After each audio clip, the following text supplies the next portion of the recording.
Amós, capítulo 5, versículo 4 e 5. Vai dizer assim, eu gostaria de ler mais com você aqui, mas vou ler o 4 e o 5 com você. Diz assim: assim diz o Senhor à nação de Israel, busquem-me e terão vida. Não busquem a Betel, não vão a Gilgal, não façam peregrinação para Berseba, pois Gilgal certamente irá para o exílio e Betel será reduzida a nada. Busquem o Senhor e terão vida.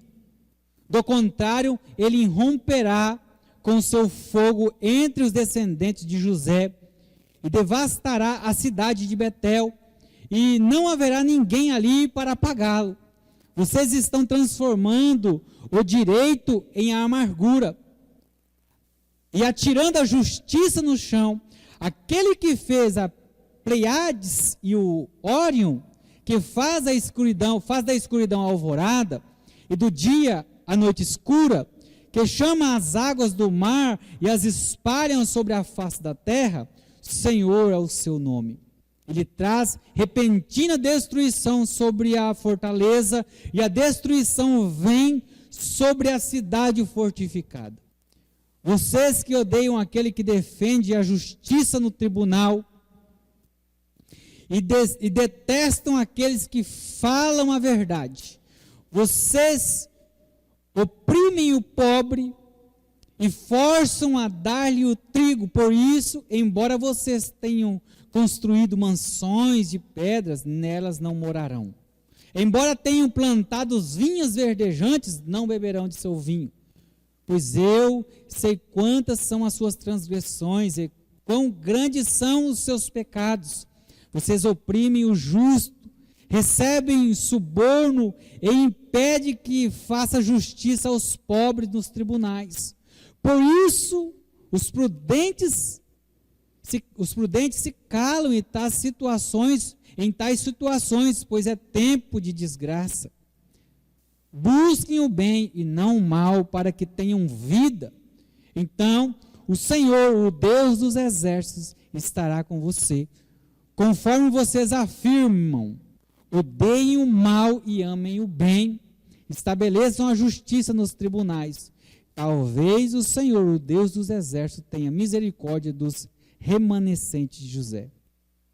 Vou ler o 16 também. Portanto, assim diz o Senhor, o Deus dos exércitos, o soberano: haverá lamentações em todas as praças e gritos de amargura em todas as ruas. Os lavradores serão convocados para chorar e os planteadores para se lamentar. Haverá lamento em todas as vinhas, pois passarei no meio de vocês, diz o Senhor. Amém? Glória a Deus. Busquem-me e terão vida. O profeta Amós aqui, esse versículo 5, capítulo 5 aqui, praticamente é um momento de luto que o profeta está estabelecendo dentro de Israel. No capítulo 1, no capítulo 3, versículo 1, capítulo 4, versículo 1, capítulo 5, versículo 1, diz assim: ouça essas palavras, ó nação de Israel. Esse lamento acerca de vocês, esse lamento é acerca de vocês. Por cerca de 3 vezes, Amós, ele chama o povo de Israel para se voltar para Deus. Eu venho falando muito sobre isso com a igreja do Senhor, porque nós temos que compreender uma coisa, entender uma coisa, que quando o próprio Israel, no tempo, quando caminhava muito tempo, estava andando, caminhando, sempre vinha um tempo de julgamento sobre o povo de Israel. Quando Deus olha para o povo dentro do Egito, e Ele olha e tem compaixão do povo que está dentro do Egito, e levanta Moisés para tirar o povo do Egito, o povo foi para o Egito por conta de um propósito. Agora é o tempo do povo sair de dentro do Egito, e Deus vai lá e retira o povo, atravessa o mar, os milagres acontecem, e agora eles entram no deserto, um caminho, uma caminhada para a terra prometida, que deveria ter sido concluída com menos de 40 dias, eles duraram 40 anos dentro do deserto, onde o povo se acomodou e se acostumou com o quê? Com os milagres, com os sinais, com a provisão de Deus, com o cuidado de Deus, mas o foco deles ficaram no que Deus poderia fazer, no que Deus estava fazendo para eles, no que Deus estava fazendo neles no deserto. A roupa não acabava, as sandálias nos pés não acabavam, cresciam junto com o corpo das crianças. E o povo se acomodou no deserto. Amós aqui está chamando um povo que está acomodado dessa mesma forma, estão desviados da presença de Deus, estão desviados da presença do Senhor. E Amós, ele começa a profetizar para o povo: voltem-se para a palavra, voltem-se para Deus. Quando aqui no capítulo 4, versículo 4, versículo 5, assim diz o Senhor à nação de Israel: busquem-me e terão vida. Não busquem a Betel, não vão a Gilgal, não façam peregrinação a Berseba. Eles estavam identificando um momento de culto, um momento de adoração, dentro de um lugar, em um ambiente específico, numa cidade específica, num ambiente onde eles achavam que eles chegavam e eles materializavam esse culto ao Senhor. Então, essa terceira mensagem de Amós aqui, ela é um lamento, um sentimento de luto sobre as mortes do povo de Israel. Porque o povo não somente estava morto espiritualmente, eles estavam morrendo literalmente também. Porque quando nós vamos enxergar um pouco mais à frente, eu vou até citar para você aqui, o pecado, ele gera a morte, tanto espiritual como física. Então, o próprio povo, ele decidiu caminhar em decisões próprias, eles decidiram caminhar, eles decidiram resolver o que era bom, o que a palavra dizia, o que a palavra falava, eles decidiam por si como caminhar, o que fazer. Então o culto deles, o culto desse povo não era para Deus, mas para eles mesmos, eles decidiam o que fazer. Já não havia mais sinais vitais de vida espiritual. Qual é o culto agradável a Deus? Qual é o culto que é entregue a Deus mesmo? Qual é o louvor que Deus gosta? Qual o louvor? Entre num ambiente, qual seria o louvor que o nosso Deus gosta de ouvir? Qual é o culto que Deus gosta de receber?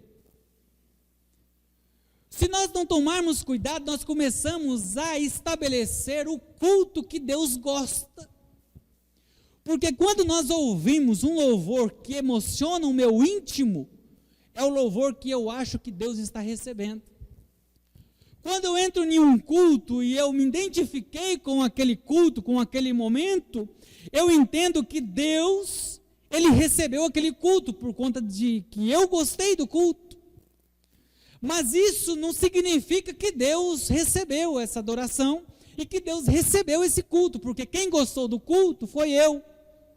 Quem gostou do louvor foi eu, porque o louvor, ele se identificou com o meu momento de vida espiritual. Eu estava passando por um momento de adversidade e veio um louvor à minha mente que confortou aquele ego dentro do meu coração e eu me emocionei e nesse momento eu achei que Deus recebeu o meu louvor.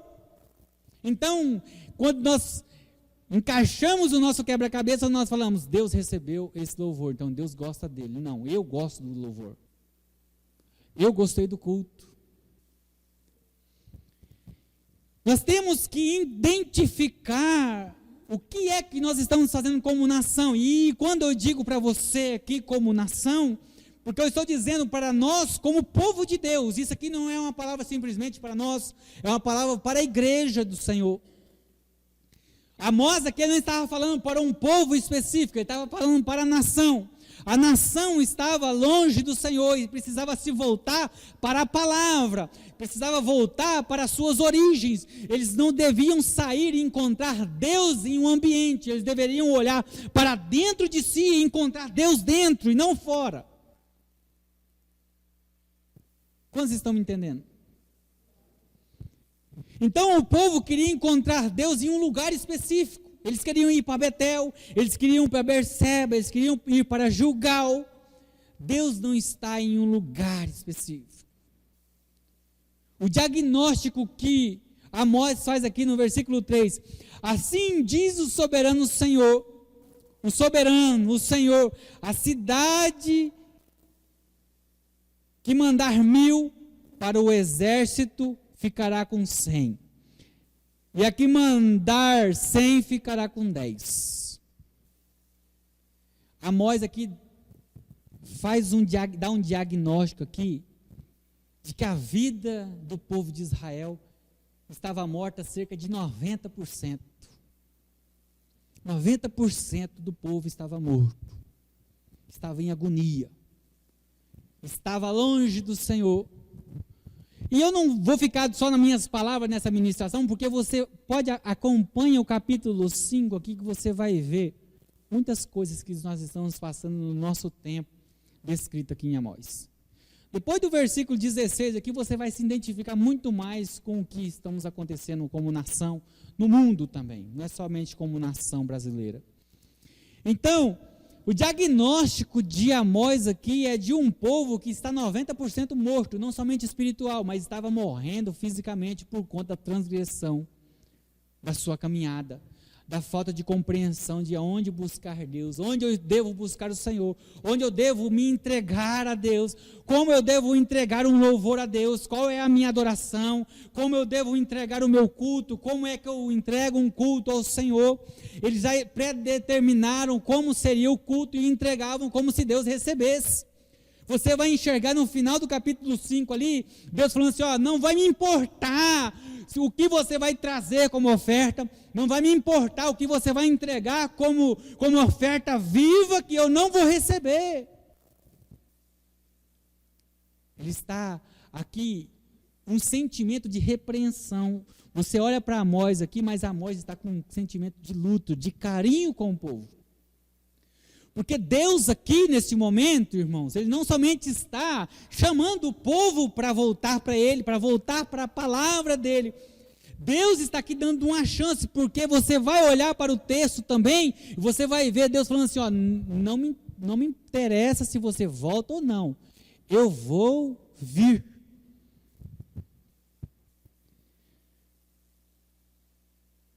Eu vou vir diante de vocês, independente se vocês voltem ou não. Deus está falando para a nação de Israel aqui, através de Amós. Então Amós, ele começa a dar um direcionamento. Lá em Romanos 6:2, o povo estava morrendo lá, em Romanos vai dizer assim, porque o salário do pecado, ele é a morte. O salário que o povo estava recebendo por estar distante do Senhor, estava sendo a morte, física e espiritual. Em Isaías 55:6, a única solução seria agora, era buscar o Senhor enquanto se pode achar, invocá-lo enquanto ele está perto. O Senhor agora está se apresentando, e agora Amós aqui está querendo que o povo viva algo literal diante do Senhor. Busque o Senhor, nação. Busca o Senhor, nação de Israel, porque independente da sua conversão, independente da sua volta, Deus vai vir aqui. O Senhor vai voltar. Da mesma forma, hoje, para nós aqui, como nós entendemos, como nós enxergamos através das Escrituras, que Jesus, que veio há 2000 anos atrás, veio e se entregou, também foi predito sobre ele, e muitos não acreditaram. Da mesma forma que Noé começou a construir aquela arca, e foi chamado de louco, e foi chamado de biruta, por conta de estar construindo uma arca em um ambiente onde nunca havia chovido, a terra não tinha tido chuva do céu até aquele ambiente, até o momento onde a chuva começa a descer, o povo tinha Noé como um louco, mas chegou o dia determinado e chegou. Dessa mesma forma, o Senhor vai vir no nosso tempo, Ele vai voltar para nós aqui, e vai chegar como um ladrão sem avisar. Agora, o que nós temos que entender é identificar o que está acontecendo em nós como igreja, nos pedir o perdão ao Senhor, nos arrepender e voltar a caminhar. Por que nós? Por que nós? Porque às vezes nós temos esse sentimento errado mesmo de entender que sou eu que erro. Não é você que erra, não é você que peca, somos nós que pecamos. Porque a igreja não é você, a igreja somos nós. Se você está vinculada ao corpo de Cristo, você não peca sozinho. Nós somos um, vinculado a uma só cabeça. Então nós como igreja devemos nos voltar e ver o que está acontecendo para nós darmos continuidade no nosso caminho. Então onde está a verdadeira vida? Onde está a verdadeira vida em Deus? Como encontrar, como identificar essa verdadeira em Deus? Então nós precisamos voltar para Deus, nós precisamos aprender a buscar a Deus verdadeiramente. Vocês estão me entendendo? Quantos estão me entendendo aqui? Aleluia! Glória a Deus!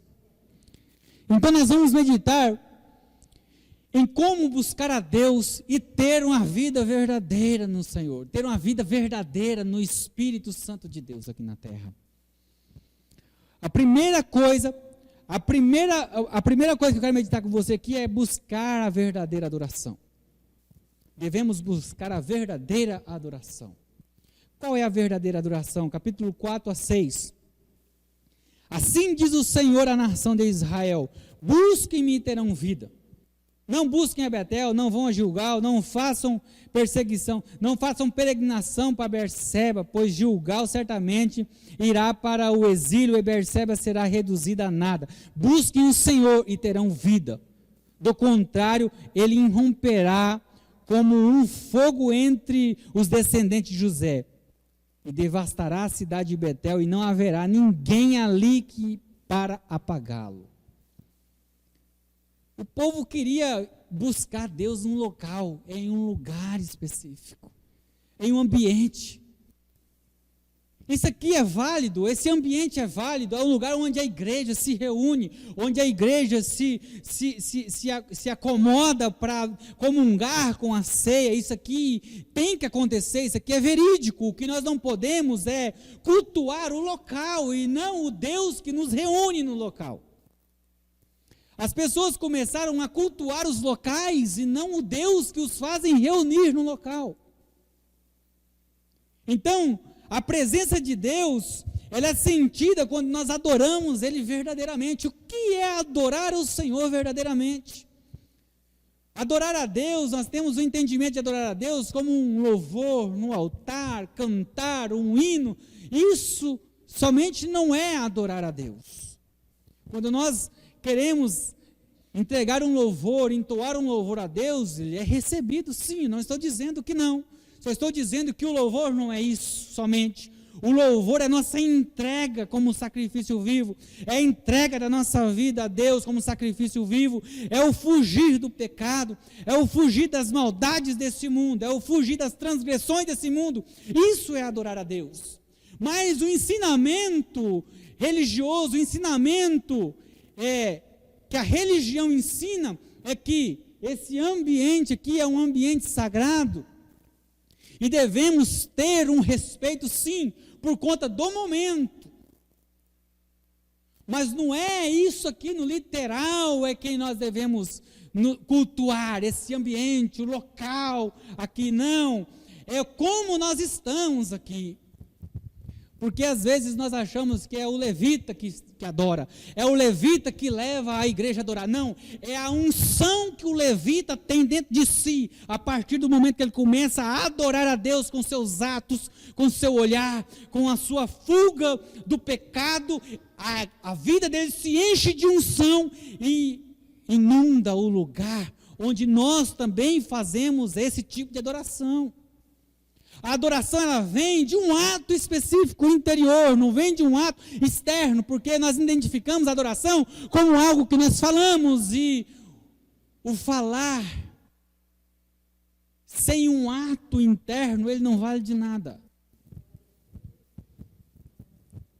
Estava falando hoje à tarde, e dei essa referência, eu quero dar de novo aqui. O que nós sempre fizemos muito?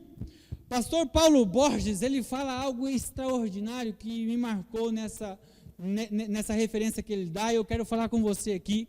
Ele diz o seguinte: o que é esse microfone? É algo literal em nós. Ele é algo literal para nós. Por quê que ele é algo literal? Porque nós o vemos. Então, se eu perguntasse para você aqui, esse microfone é algo literal para você, a sua resposta de imediato seria sim. E se eu perguntasse para você aqui, o Espírito Santo é algo literal para você aqui, automaticamente você diria não. E eu vou falar para você por que a sua resposta seria sim para o microfone e não para o Espírito Santo. Seria sim porque o microfone você está vendo. E seria não para o Espírito porque você não está vendo. Então, nós como seres humanos, o que nós queremos fazer é pegar o literal, pegar o visível e espiritualizar ele. Nós não queremos pegar o invisível e literalizar ele no nosso meio. O que nós temos que entender é que o Espírito Santo é muito mais literal no nosso meio hoje do que o microfone, porque o Espírito Santo ele é eterno. Esse microfone ele tem data de validade. Então a nossa adoração tem que ser literal no Espírito Santo, entendendo que ele é real dentro de nós, entendendo que é através da adoração verdadeira que nós nos encontramos, que nós temos unção no Senhor e que nós vivemos verdadeiramente, temos uma vida verdadeira no Senhor. Glória a Deus, aleluia. Então a nossa vida deve ser de infinita adoração no Senhor. Nós devemos literalizar o espiritual, literalizar o Senhor na nossa vida. Ele não pode ser algo subjetivo, algo que nós não enxergamos. Então quer dizer, talvez ele não esteja aqui agora, não. Ele é tão real quanto nossos olhos enxergamos uns aos outros aqui neste momento. Aleluia. A segunda busca é a busca do arrependimento.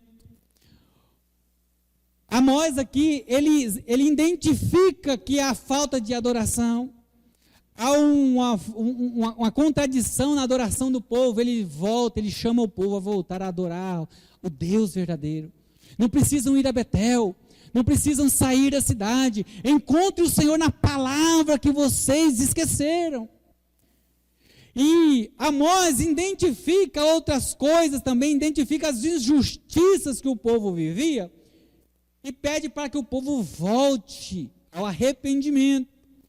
Então o que nós devemos buscar é a adoração verdadeira e o arrependimento como igreja. O arrependimento deve fazer parte da nossa caminhada diária. Amós identificou a injustiça aqui no capítulo 7, no versículo 7 em diante, vai dizer assim: vocês estão transformando o direito em amargura e atirando a justiça no chão.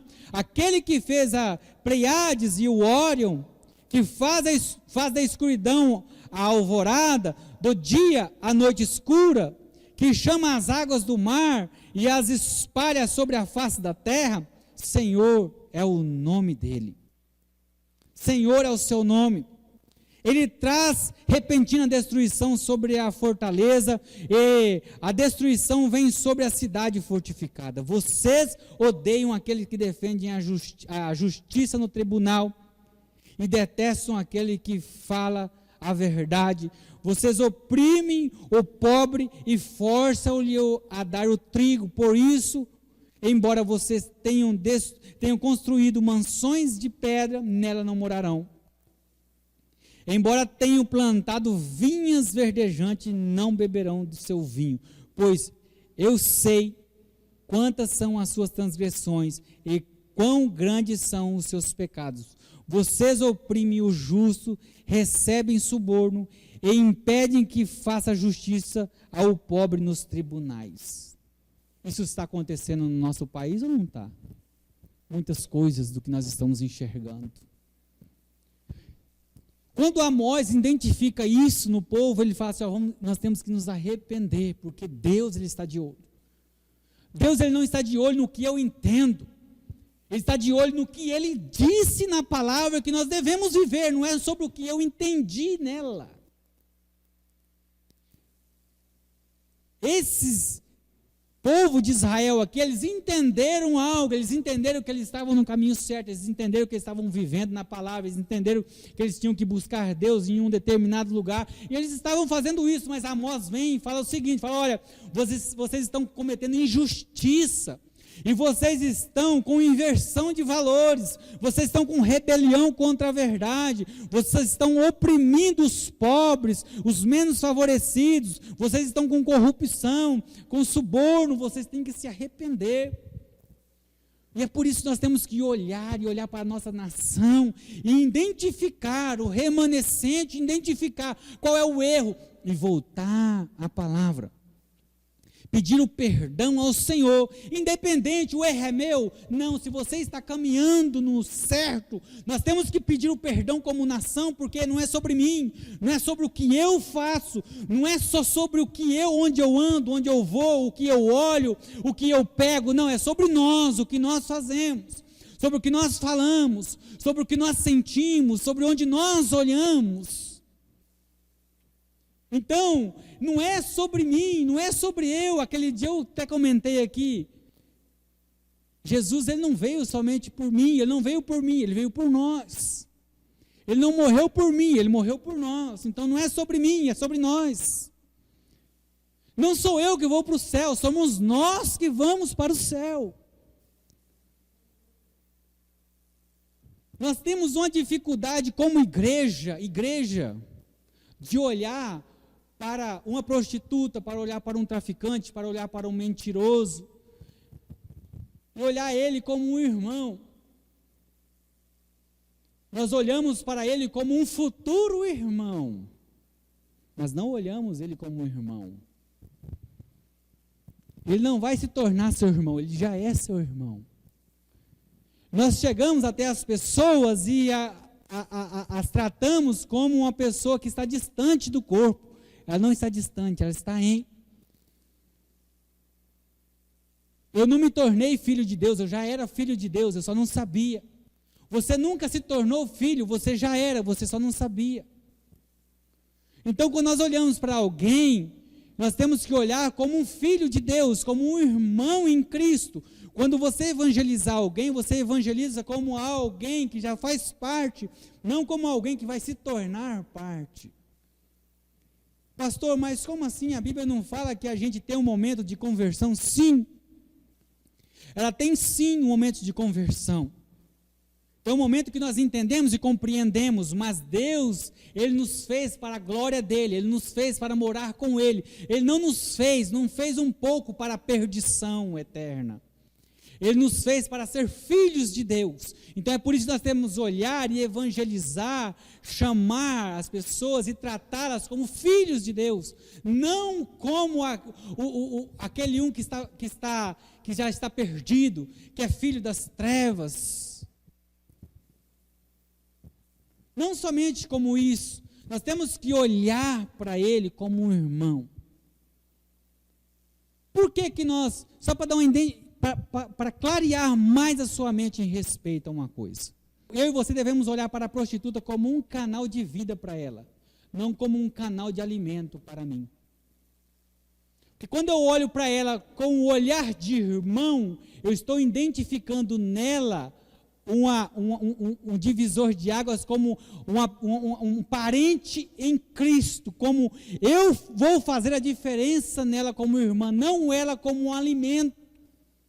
As pessoas olham para a prostituta, para o traficante, para aquele que transgride como um alimento, não como alguém que vai fazer parte da sua vida em Cristo. É isso que faz a diferença no caminhar em Deus. Por isso que nós devemos nos arrepender, porque o nosso olhar é julgar, nosso olhar é falar assim, olha, já está no inferno, então não vai fazer a diferença. Não, o que eu tenho que fazer é a diferença na vida dela, o que eu tenho que ser é o canal que ela vai voltar para casa. Ela não vai vir para casa, ela vai voltar para casa. E é através do arrependimento, a verdadeira adoração, nos traz o entendimento de o que é adorar a Deus. Porque o conhecimento que nós temos, a realidade é ou não é, irmãos? Vamos ser sinceros. Era um louvor, não era? um louvor que, glória a Deus, que as pessoas investem em som, em microfone, em tudo, em instrumento e tal. Isso aí mas a verdadeira adoração é um ato de mudança, um ato de entrega, um ato de conversão de vida.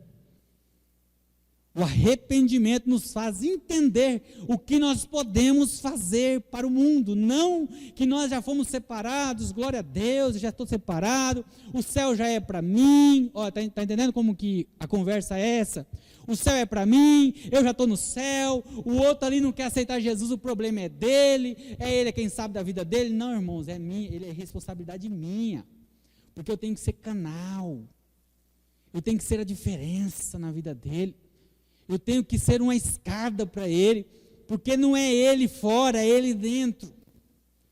Sabe por quê? Porque eu e você estávamos fora um dia, se nós olharmos para essa perspectiva. Se alguém não nos tivesse tratado como irmãos, nós não estaríamos aqui. Quem foi seu irmão? Eu lembro quem foi meus irmãos. Quem foi seu irmão? Quem foi aquele que te abraçou independente do que você passava? Quem foi que chegou em você, independente do que as pessoas pensavam, falavam? Quem foi aquele que falou assim, não me importa, vem aqui, me dá um abraço aqui, você está precisando do quê? Está precisando de ajuda, precisando de uma oração? O que você está precisando? Quem foi seu irmão? Então nós não podemos nos tornar religiosos, nós não podemos querer espiritualizar as coisas, e dispensar o espiritual do nosso meio. Nós temos que literalizar o espiritual para o nosso meio. Nós temos que chegar e apresentar, olha, aqui o Espírito. Nós temos que ser esse canal de Deus. E para isso nós temos que nos arrepender mesmo. O que eu estou trazendo é um pensamento para nós como igreja. Nós como parte da igreja. Nós somos uma parte da igreja nesse ambiente que vai fazer a diferença onde nós passarmos, onde nós tocarmos, onde nós buscarmos. Nós temos que olhar com um olhar diferente. Pastor, o que eu tenho que fazer? Eu tenho que ficar indo? Não, nós temos que ser canal, nós temos que saber o que fazer nessas horas. Nós temos que saber o quê? Se comportar nos ambientes. Nós temos que saber a hora de entrar, a hora de sair, o tempo que eu fico, o que eu falo. Qual está sendo a influência? É isso. Jesus, ele passou a maioria do tempo dele junto, ele foi acusado por sentar na mesa de publicano, por entrar em lugares onde um israelita não entrava, um mestre da lei não entrava, ele falava com gente que eles não falavam, ele tocava em gente imunda, ele tocava em gente leprosa, ele tocava em gente amaldiçoada. Jesus, ele fazia de tudo que os religiosos não faziam. E às vezes a religiosidade quer trazer isso de volta para o nosso coração. Você não pode fazer, ela está fora mesmo, ela não quer, ele também vive nessa vida aí, não quer, você não pode nem ir lá, deixa ele para lá. Não, nós devemos ir, tocar, abençoar, ser canal de conversão, ser canal de arrependimento para essas pessoas. Nós somos esse canal.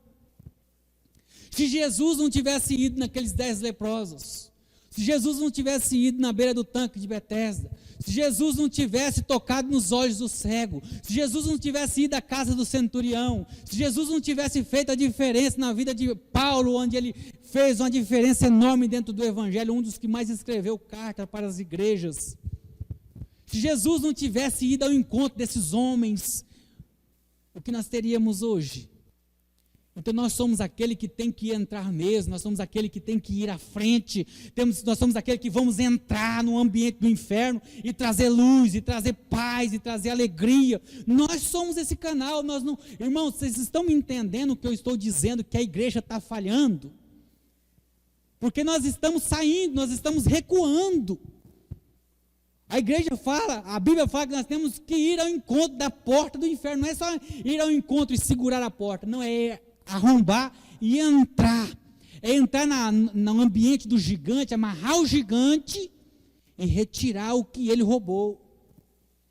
Ele roubou. O inimigo roubou aqueles que estão dentro da casa. Por isso que nós não devemos tratar eles como os de fora. Eles são de dentro. Eles foram levados. Nós fomos levados um dia, mas Jesus nos trouxe de volta. O arrependimento faz parte de nós como igreja, porque nós caminhamos na terra, caminhamos em adoração, caminhamos em arrependimento, para que isso venha fluir em nós, uma igreja verdadeira.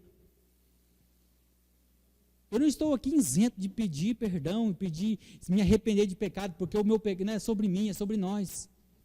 É sobre o mais fraco, é sobre aquele que mama, é sobre aquele que está aprendendo a andar, é sobre aquele que já está forte, é sobre aquele que foi abatido, é sobre aquele que foi ferido, é sobre aquele que não está de pé, é sobre aquele que caiu. Por que ele caiu? Vamos ajudar a levantar. Só que às vezes nós estamos fazendo um papel do soberano, apontando, caiu bem feito mesmo, porque lá viveu brincando. Não, irmãos, não é. Jesus, ele fala para Pilatos, fala assim, ó, porventura eu não posso mandar, meu pai mandar uma legião de anjos e ele não pode me defender? Ele pode, mas Jesus não fez isso. Nós temos que olhar e olhar com um olhar de compaixão, de amor, abraçar e falar, vamos continuar, nós vamos vencer, nós vamos chegar lá. O profeta Amós está aqui falando para a nação dessa forma.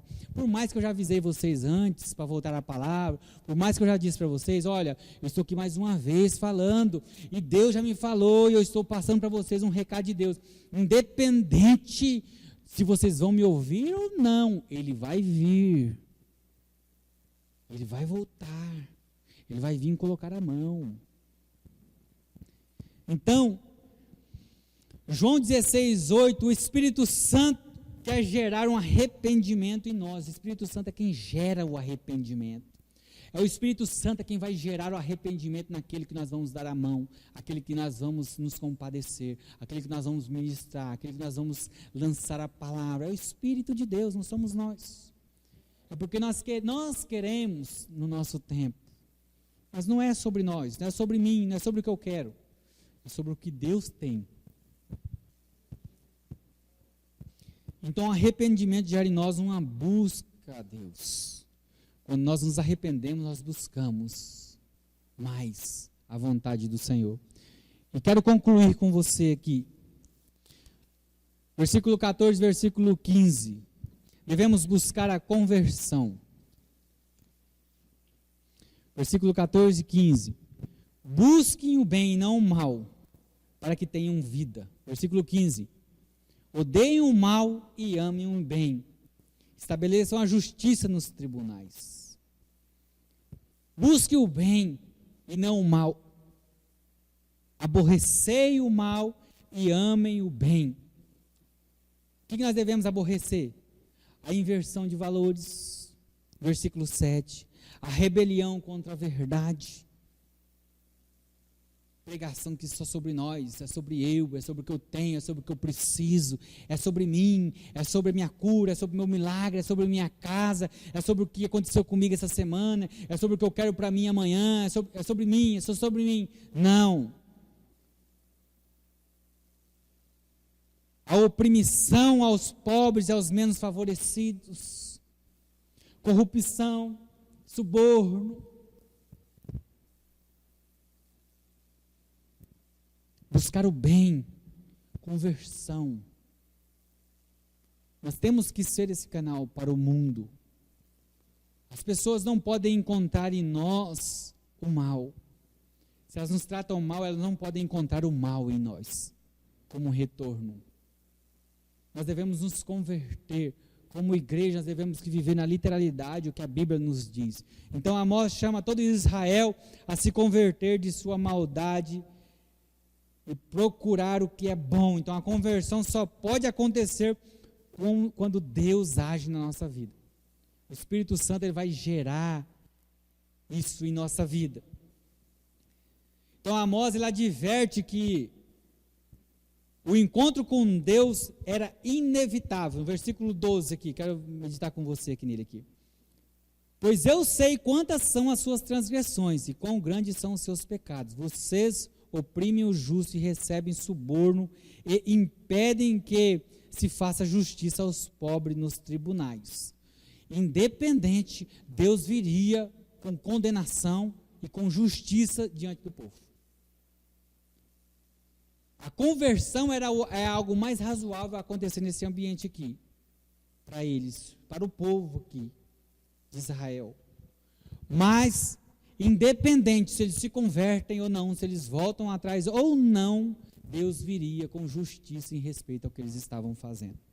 Então, sem a conversão, nós não estamos preparados para um encontro com Deus. É por isso que nós devemos nos converter, é por isso que nós devemos saber adorar verdadeiramente, nos arrepender do pecado de nós, e nos converter, porque nós estamos ao encontro do noivo, nós estamos ao encontro daquele que vai nos receber naquele dia, e se nós só olhamos para nós, para mim como indivíduo, eu não estou olhando para a igreja como um todo, porque eu vou ser cobrado como nós, não é como eu no indivíduo. É nós a quem vamos, é nós a quem fomos salvos, é nós a quem estamos caminhando. Não sou eu que estou caminhando, é nós que caminhamos como igreja. Então a nossa conversão é para caminhar em nós, não é no indivíduo separado do corpo. É verdade ou não? Quantas vezes nós não temos um sentimento que nós estamos caminhando sozinhos? Eu estou caminhando aqui, fulano não quer, né? Amém, Deus abençoe ele, que um dia Deus venha fazer ele voltar. Não, é sobre nós. Por isso que a conversão é para a igreja. Nós temos que olhar para fora e trazer aqueles que se perderam, a ovelha perdida. Jesus fala de deixar as 99. Não fica mais perigoso deixar as 99? Por conta de uma? É porque uma tem valor. Uma faz parte do corpo. Então ela não está descartada, é sobre nós, não é sobre mim. Ah, mas por conta de uma, e se a uma fosse eu? Se a uma fosse você, era para deixar perdida? Nós temos que olhar para todos como aquele que faz falta. Por isso nós devemos fazer a conversão como igreja. Então, sem a conversão, nós não estamos preparados para encontrar com o Senhor. Então, por isso nós somos chamados de volta para Deus. Então, antes de nós procurarmos qualquer coisa, ou procurar qualquer pessoa, nós devemos ir ao encontro do Senhor. Antes de nós procurarmos o quê? Antes de nós procurarmos viver alguma coisa fora da palavra do Senhor, nós devemos nos ajoelhar e buscar no Senhor o que Ele tem para nós. Não para mim, mas para nós. Aleluia! A verdadeira vida está na busca verdadeira pela verdadeira adoração, na busca pelo verdadeiro arrependimento e na busca pela verdadeira conversão. Porque a verdadeira conversão não está na minha conversão, está na nossa. A verdadeiro arrependimento não está no meu arrependimento, está no nosso. A verdadeira adoração não está na minha adoração, está na nossa adoração. Então não é sobre mim, não é sobre você no indivíduo, é sobre nós. E quando nós entendemos que nós somos a igreja, nós somos a noiva, nós cuidamos mais uns dos outros, nós amamos, nós respeitamos, nós honramos, nós valorizamos mais aquele que às vezes até não está tão lapidado ainda, mas ele vai chegar num lugar. Ele está sendo preparado, talvez está sendo limpo, talvez ele ainda está lá no lugar onde o barro, o oleiro não pegou ainda, talvez ele está no forno, talvez ele já saiu do forno, já está bom, mas tem uns ainda que está na mão do oleiro, então nós. Onde está a verdadeira vida? Está na adoração verdadeira, está no arrependimento verdadeiro, está na conversão verdadeira da igreja de Cristo. Aleluia. Você faz parte de nós. Quando Jesus te encontrou, Ele não encontrou você, Ele encontrou nós. Pastor Paulo Borges também fala isso. Jesus não encontra você, Jesus encontra nós. Quando Jesus te encontrou naquele cantinho, lá sozinho, Ele não encontrou você só, Ele encontrou nós. Ele não me encontrou, Ele encontrou nós. Então é sobre nós. A verdadeira vida está em nós. Fora de nós, a palavra diz que o indivíduo está morto. Ele anda perambulando. sobre a terra. Morto. Às vezes faz tudo o que faz, mas está morto. O princípio fundamental que está em nós, ele não serve. Está precisando ser encontrado. Aleluia. A vida verdadeira está na verdadeira adoração, que não é apenas aquele louvor que eu gosto muito. Já reparou? É verdade ou não? Pega um louvor que você não gosta muito, só porque você não gosta quer dizer que Deus não receba? Mas quando você gosta muito do louvor, você sente mais, não é? Não é só isso que é adoração. A adoração verdadeira é aquilo que nós olhamos para dentro. Aquilo que nós fazemos, para depois nós externarmos. O arrependimento, porque nós erramos todos os dias, independente do dia mais santo que eu me identifico. Hoje eu estou voando na presença do Senhor. Não, hoje você precisa de se arrepender, porque tem coisa aí dentro que aconteceu que às vezes você não identificou, mas aconteceu porque a terra foi amaldiçoada. A terra foi amaldiçoada.